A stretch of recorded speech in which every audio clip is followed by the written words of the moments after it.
പുതിയൊരു വീഡിയോയിലേക്ക് എല്ലാവർക്കും സ്വാഗതം. ഇന്ന് ഒരു പുഡിങ്ങിൻ്റെ റെസിപ്പി ആട്ടോ കാണിക്കുന്നത്. വളരെ സിമ്പിളായിട്ട് അതുപോലെ തന്നെ വളരെ ടേസ്റ്റി ആയിട്ടുള്ള റവ പുഡിങ് എങ്ങനെയാണ് റെഡിയാക്കുന്നതെന്ന് നോക്കാം. വീഡിയോ ഇഷ്ടപ്പെട്ട് കഴിഞ്ഞാൽ ലൈക്ക് ചെയ്യാൻ മറക്കരുത്, അതുപോലെ തന്നെ ചാനൽ സബ്സ്ക്രൈബ് ചെയ്യാനും മറക്കരുത് കേട്ടോ. അപ്പോൾ നമുക്ക് ഈ പുഡിങ് എങ്ങനെയാണ് റെഡിയാക്കാൻ നോക്കാം. അതിന് വേണ്ടിയിട്ട് നമുക്ക് ഷുഗർ ഒന്ന് ഫസ്റ്റ് കാരമലൈസ് ചെയ്തെടുക്കുക. അതിന് വേണ്ടിയിട്ട് 4 ടേബിൾ സ്പൂൺ ഷുഗറും 1 ടീസ്പൂൺ വെള്ളവും കൂടി ചേർത്തിട്ട് നന്നായിട്ടൊന്ന് മിക്സ് ചെയ്ത് ഒരു ലോ ഫ്ലെയിമിൽ വെച്ചിട്ട് നമുക്കിതൊന്ന് കാരമലൈസ് ചെയ്തെടുക്കുക. ഒരുപാട് അങ്ങ് കരിഞ്ഞു പോവാതെ നോക്കുക കേട്ടോ. അപ്പോൾ ഈ ഒരു കളർ ആകുമ്പോഴേക്കും നമുക്ക് ഇത് ഏത് പാത്രത്തിലാണോ നമ്മൾ പുഡിങ് സെറ്റാക്കുന്നത് ആ ഒരു പാത്രത്തിലേക്ക് ഒഴിച്ചു കൊടുത്തിട്ട് ഈവനായിട്ടൊന്ന് സ്പ്രെഡ് ചെയ്ത് കൊടുക്കാം. പെട്ടെന്ന് തന്നെ ഒന്ന് സ്പ്രെഡ് ചെയ്ത് കൊടുക്കുക, അല്ലെങ്കിൽ ഇത് പെട്ടെന്ന് തന്നെ കട്ട പിടിക്കും. ഇത് നമുക്ക് തൽക്കാലം ഇനി മാറ്റി വയ്ക്കാം. ഇനി നമുക്ക് ഒരു പാത്രത്തിൽ ഒരു 1/4 കപ്പോളം പാലെടുക്കാം.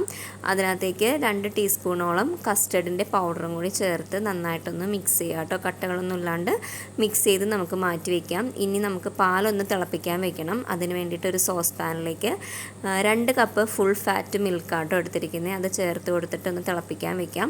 ഇതിനകത്തേക്ക് ആവശ്യത്തിനുള്ള ഷുഗർ ഒരു 1/4 കപ്പ് ചേർത്ത് കൊടുക്കുന്നുണ്ട്. അതുപോലെ തന്നെ നേരത്തെ റെഡിയാക്കി വെച്ചിട്ടുള്ള കസ്റ്റർഡിൻ്റെ മിൽക്കും കൂടി നമ്മൾ ചേർത്ത് കൊടുക്കാം. ഇനി ഇതിലേക്ക് ഒരു 4 ടേബിൾ സ്പൂണോളം റവ കൂടി ചേർത്തിട്ട് നമുക്ക് നന്നായിട്ടൊന്ന് മിക്സ് ചെയ്ത് കുറുക്കിയെടുക്കണം. കട്ടയൊന്നും ഇല്ലാണ്ടൊന്ന് കുറുക്കിയെടുക്കുക കേട്ടോ. അപ്പോൾ ഈ ഒരു കൺസിസ്റ്റൻസിയിലാണ് നമുക്ക് കിട്ടേണ്ടത് നമ്മുടെ മിക്സ്. ഇനി നമുക്ക് നമ്മൾ നേരത്തെ റെഡിയാക്കി വെച്ചിട്ടുള്ള ആ ഒരു പാത്രത്തിലേക്ക് നമുക്കിതൊന്ന് ഒഴിച്ചു കൊടുക്കാം. ഇനിയിപ്പോൾ കട്ട പിടിച്ചിട്ടുണ്ടെന്നുണ്ടെങ്കിൽ നമുക്ക് ഇതുപോലെ ഒന്ന് അരിപ്പ വെച്ചിട്ട് ഒഴിച്ചു കൊടുക്കാവുന്നതാണ് കേട്ടോ. അപ്പോൾ കട്ടകളൊന്നും ഇല്ലാണ്ട് നല്ല സ്മൂത്തായിട്ടുള്ള ഒരു ബാറ്റർ നമുക്ക് കിട്ടും. അപ്പോൾ ഇതുപോലെ ഒന്ന് അരിച്ചൊഴിച്ചു കൊടുക്കാം. ഇനി നമുക്കിതൊന്ന് സ്റ്റീം ചെയ്തെടുക്കണം. അതിന് വേണ്ടിയിട്ട് ഞാനിവിടെ സ്റ്റീം ചെയ്യാൻ വേണ്ടി നമ്മുടെ ആ പാത്രം ഒന്ന് അടച്ചു വെച്ചിട്ട് സ്റ്റീം ചെയ്തെടുക്കുക കേട്ടോ.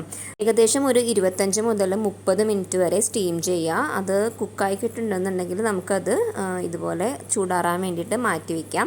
ചൂടാറിയതിന് ശേഷം ഫ്രിഡ്ജിൽ ഒരു 2 മണിക്കൂർ നമുക്കിതൊന്ന് സെറ്റാക്കാൻ വേണ്ടിയിട്ട് വെക്കാം കേട്ടോ. സെറ്റായതിന് ശേഷം നമുക്കിതുപോലെ ഡീമോൾഡ് ചെയ്തിട്ട് നല്ല തണുപ്പോട് കൂടി സെർവ് ചെയ്യാവുന്നതാണ്. നല്ല ടേസ്റ്റി ആയിട്ടുള്ള വളരെ സിമ്പിളായിട്ട് മുട്ടയൊന്നും ചേർക്കാതെ റെഡിയാക്കാൻ പറ്റിയിട്ടുള്ള റവ പുഡിംഗ് ആണ്. അപ്പോൾ നിങ്ങളെല്ലാവരും ഒന്ന് ട്രൈ ചെയ്ത് നോക്കാം. വീഡിയോ ഇഷ്ടപ്പെട്ടിട്ടുണ്ടെങ്കിൽ ലൈക്ക് ചെയ്യാൻ മറക്കരുത്. അതുപോലെ തന്നെ ചാനൽ സബ്സ്ക്രൈബ് ചെയ്യാത്തവരുണ്ടെങ്കിൽ ചാനലൊന്ന് സബ്സ്ക്രൈബ് ചെയ്ത് സപ്പോർട്ടും കൂടി ചെയ്യുക. പുതിയൊരു വീഡിയോ ആയിട്ട് വീണ്ടും വരുന്നതാണ്. അതുവരെ എല്ലാവരും ഹാപ്പി ആയിട്ടിരിക്കുക, സേഫായിട്ടിരിക്കുക.